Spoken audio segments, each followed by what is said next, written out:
Assalamualaikum warahmatullahi wabarakatuh. Hello everyone, how are you? Baiklah, izin memperkenalkan diri, nama saya Rosdiana dan teman-teman mahasiswa Institut Teknologi dan Bakti Nusantara, Pringsewu, Lampung. Dan teman-teman semua bisa memanggil saya dengan nama Ros, Diana, Didin, Dian, atau Ana.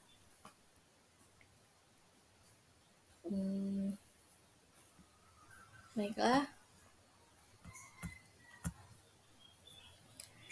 pertama-tama, marilah kita panjatkan puja dan puji syukur kita atas kehadirat Allah Subhanahu wa Ta'ala, yang mana atas berkat rahmat dan nikmat beliau sehingga kita bisa beraktivitas sebagaimana mestinya. Ya, seperti saat ini kita bisa melaksanakan ibadah puasa di bulan suci Ramadan dengan lancar. Tak lupa, sholawat beriring salam selalu kita sanjung agungkan kepada junjungan kita, yaitu Baginda Nabi Muhammad SAW. Dan semoga kita mendapatkan syafaat beliau di yaumil akhir kelak. Amin ya robbal alamin. Baiklah, di sini pembuatan video ini atau tugas ini adalah untuk melengkapi salah satu mata kuliah kami, yaitu manajemen, di mana dosen pengampunya yaitu Bapak Dimas Setio Kuku Permono, SPDGR.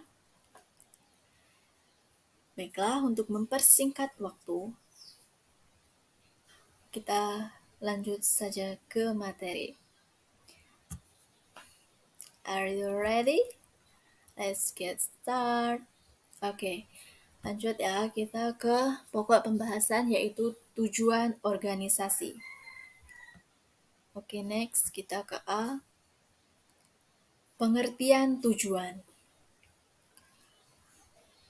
Tujuan adalah suatu hasil akhir, titik akhir, atau segala sesuatu yang akan dicapai, atau bisa disebut sebagai sasaran atau target, di mana keduanya sama-sama menunjukkan hasil akhir yang dicari dan ingin dicapai. Keduanya memiliki nilai orientasi dan kondisi yang diinginkan, terutama dalam peningkatan prestasi organisasi. Oke, paham? Kita lanjut slide berikutnya. Oke, selanjutnya yaitu tujuan.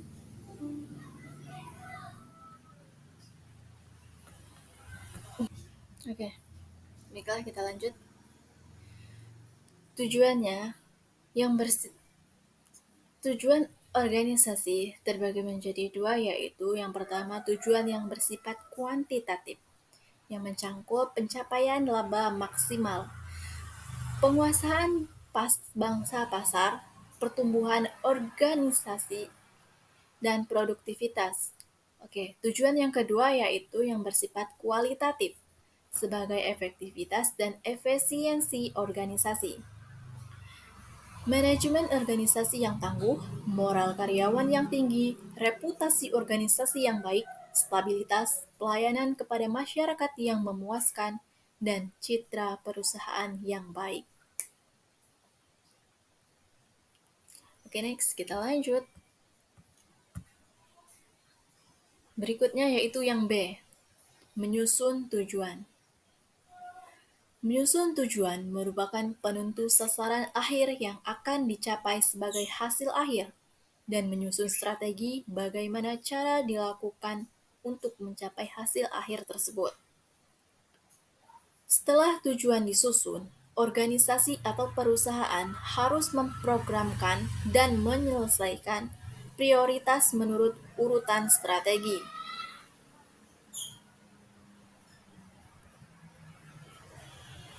Menganggarkan atau mengalokasikan sumber dana, menyusun prosedur atau metode standar, dan akhirnya menyusun kebijakan dengan peraturan dan ketetapan untuk keperluan menjalankan kegiatan tersebut.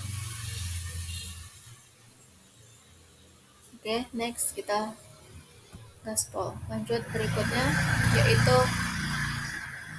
Dengan demikian, sederhananya bahwa menyusun tujuan merupakan upaya dalam mengakomodasikan berbagai kepentingan individu yang terlibat dalam organisasi atau perusahaan, yang kemudian dilanjutkan dengan menyusun strategi bagaimana untuk mencapai tujuan tersebut.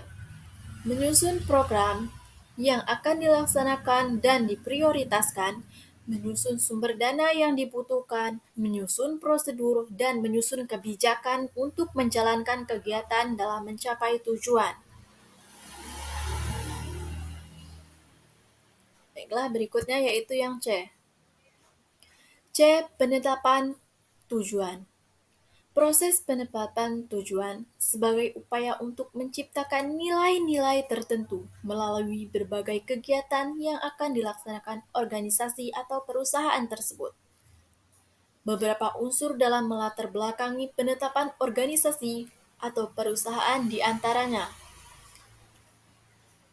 Yang pertama yaitu bahwa barang dan jasa yang diproduksi akan memberikan berbagai manfaat minimal sama dengan harganya. Paham? Oke, next kita lanjut.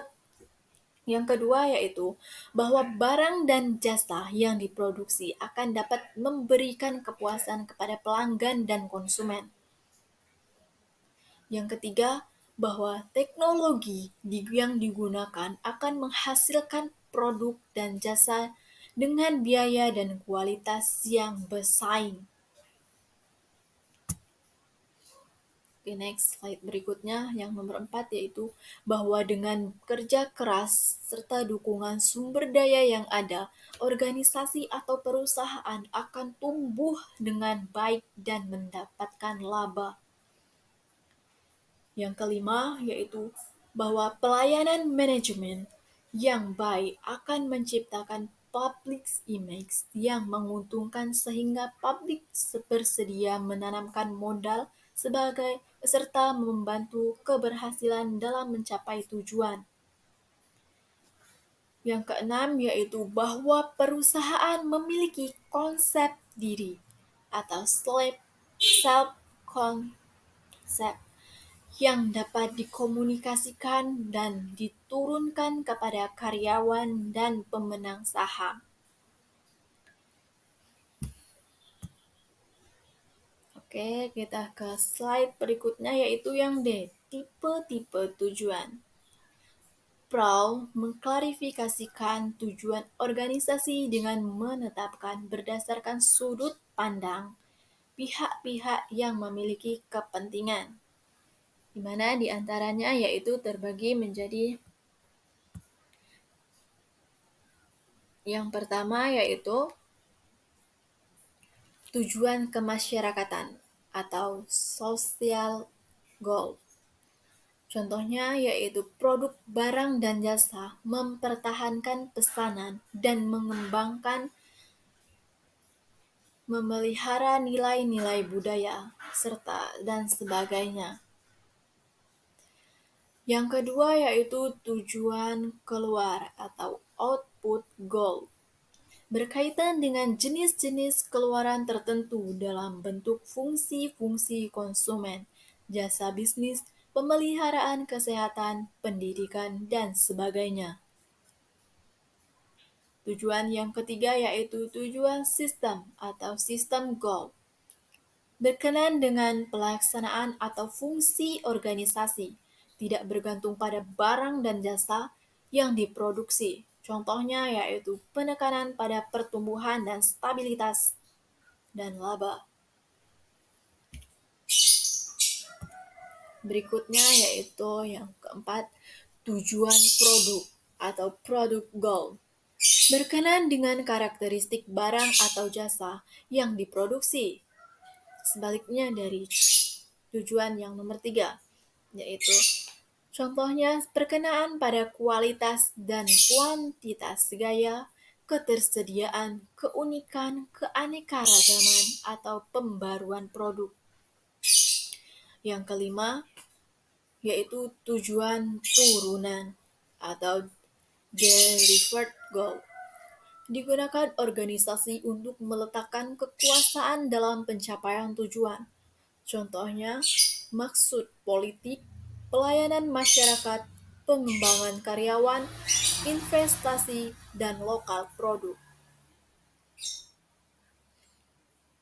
Setelah kita menuju yang akhir, yaitu E. Faktor yang mempengaruhi penyusunan tujuan. Di antaranya yaitu yang pertama misi organisasi. Yang kedua yaitu nilai manajer atau pimpinan puncak. Yang ketiga yaitu kekuatan dan kelemahan organisasi. Karena kerjasama dalam tim sangat membantu dalam mencapai tujuan.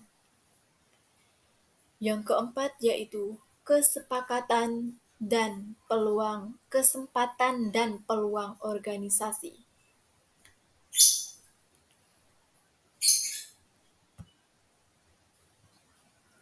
Fungsi tujuan.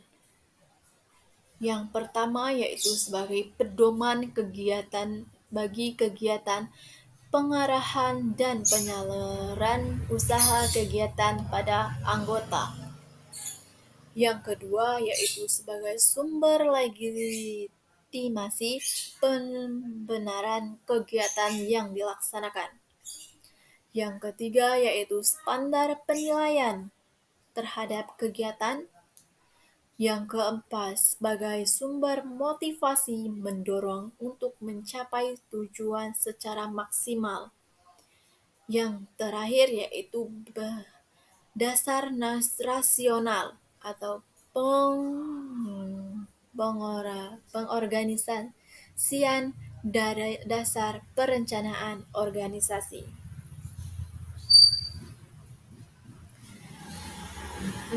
Baiklah, sekian penyampaian materi dari saya. Lebih dan kurangnya saya mohon maaf. Mungkin ada pertanyaan dari teman-teman semuanya. Jika ada pertanyaan, kami persilahkan untuk menanya atau menulis di kolom komentar untuk pertanyaannya. Dan insya Allah kami akan menjawabnya dengan sebaik mungkin. Baiklah, sekian dari saya. Terima kasih atas waktu teman-teman semua. Saya akhiri, wabillahi taufik walhidayah. Wassalamualaikum warahmatullahi wabarakatuh. Terima kasih. Bye-bye.